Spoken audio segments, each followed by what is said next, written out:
आज कोबीपासून बनवूयात खमंग आणि खुसखुशीत अशा कोबीच्या वड्या. कोबीची भाजी आपण कायमच बनवतो, पण एकदा ह्या कोबीच्या वड्या पण बनवून बघा. आपण कोथिंबिरीच्या वड्या बनवतो ना, अगदी साधारण त्या पद्धतीनेच या वड्या बनवल्या जातात.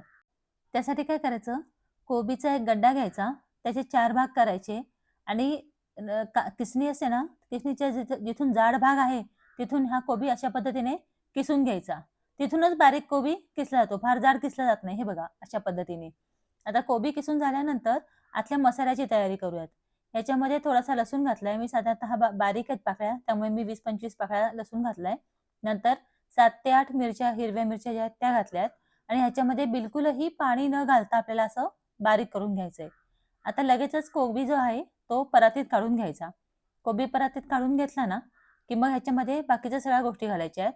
ह्याच्यामध्ये साधारण 3 मोठे चमचे मी इथे तांदळाचं पीठ घातलंय. नंतर 3 मोठे चमचे इथे ज्वारीचं पीठ घातलेलं आहे आणि 3 मोठे चमचे डाळीचं पीठ घातलेलं आहे.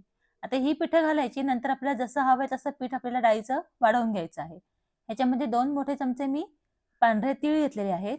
नंतर 1 मोठा चमचा ह्याच्यामध्ये ओवा घालून घ्यायचा. ओवा घालून झाला ना, की थोडे मसाले घालून घ्यायचे. त्या मसाल्यांमध्ये इथे अर्धा चमचा हळद घालायची. नंतर अर्धा चमचा लाल तिखट घालायचं. लाल तिखट फार घालायचं नाही, कारण की आपण मिरची पण घेणार आहोत ह्याच्यामध्ये, खरडा पण घालणार आहोत. नंतर अर्धा चमचा इथे धने पावडर घातलेली आहे आणि थोडंसं मीठ घालायचं. मीठ घालून झालं ना, की मग आपण तयार केलेला जो खरडा आहे, तो खरडा ह्याच्यामध्ये घालून घ्यायचा. आता तुम्हाला तिखट किती हवंय त्याप्रमाणे तुम्ही कमी जास्त करू शकता. पण वड्या काही फार जास्त तिखट नको असतात. त्यामुळे हे प्रमाण एकदम परफेक्ट आहे. आता ह्याच्यामध्ये बिलकुलही पाणी न घालता आपल्याला हे असंच मळून घ्यायचं आहे. थोडंफार त्यात कोबी जो असतो ना, त्याचं भरपूर मॉइश्चराइज असतो तो. त्याच्यातून भरपूर पाणी निघतं भिजवताना. त्यामुळे ह्याच्यामध्ये पाणी घालण्याची गरज पडत नाही. पण जर का जास्त ओलसर वाटत असेल ना, तर मग त्याच्यामध्ये तुम्ही थोडंसं डाळीचं पीठ वाढवू शकता.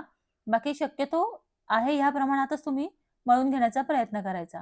आपल्याला साधारण रोल तयार करता आला पाहिजे शिजवण्यासाठी. त्या पद्धतीने तयार करून घ्यायचं.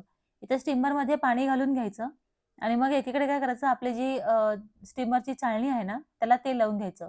जर तुमच्याकडे स्टीमर नसेल, तर मग आपली साधी चाळणी पातेलीवरती ठेवून सुद्धा तुम्ही करू शकता.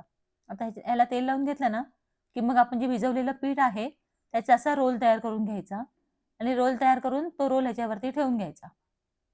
माझे इथे 2 रोल तयार होणार आहेत. 2च मी लाटा तयार केलेल्या आहेत. हे बघा सेम अशा पद्धतीने रोल तयार करून ह्याच्यावरती ठेवून घ्यायचा. दुसराही रोल सेम असाच तयार करून घ्यायचा आणि तोही याच्यावरती ठेवून घ्यायचा. साधारण 15 मिनिटं उकळत्या पाण्यावरती आपल्याला हे शिजवून घ्यायचं आहे. त्याच्या स्टीमरवरती मी उकळत्या पाण्यावरती हे ठेवून हे शिजवून घेतेय. साधारण 15 मिनिटं लागतात हे शिजायला. पूर्णपणे छान शिजू द्यायचं. खूप सुंदर लागतात ह्या वड्या. तुम्ही पण एकदा नक्की ट्राय करा. बनवायला फार वेळ लागत नाही आणि घरच्या साहित्यामध्येच तयार होतात. हे बघा आता इथे आपला 15 मिनिटं झालेली आहेत. गॅस बंद करायचा. एकदा चेक करून घ्यायचं आतपर्यंत वडी शिजलेली आहे की नाही. व्यवस्थित शिजलेली आहे वडी. आता काय करायचं लगेचच कापायला घ्यायचं नाही. थोडंसं हे गार होऊ द्यायचं. गार झाल्यानंतर मग ह्या वड्या आपल्याला थोड्याशा जाडसर कापायच्या.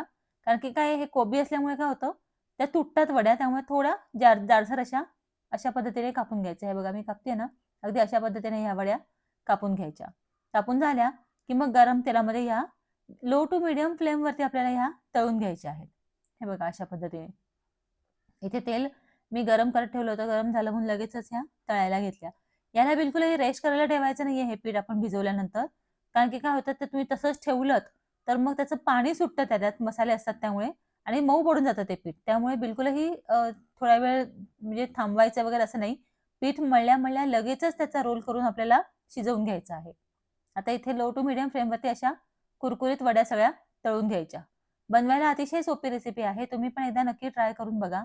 तुम्हाला ही रेसिपी आवडली असेल, तर मला कमेंट करून नक्की सांगा ही रेसिपी तुम्हाला कशी वाटली ते. आणि माझ्या रेसिपीज आवडत असतील तर चॅनलला लाईक, शेअर आणि सबस्क्राईब करायला विसरू नका. मी अशाच छान-छान रेसिपीज माझ्या चॅनलवरती अपलोड करत असते. बघा छान असं खालीवर दोन्ही बाजूनी व्यवस्थित अशा तळून घ्यायच्या कोबीच्या वड्या तयार होतात. जेवताना खायला खूप सुरेख लागतात. एकदा नक्की तुम्ही पण ट्राय करा.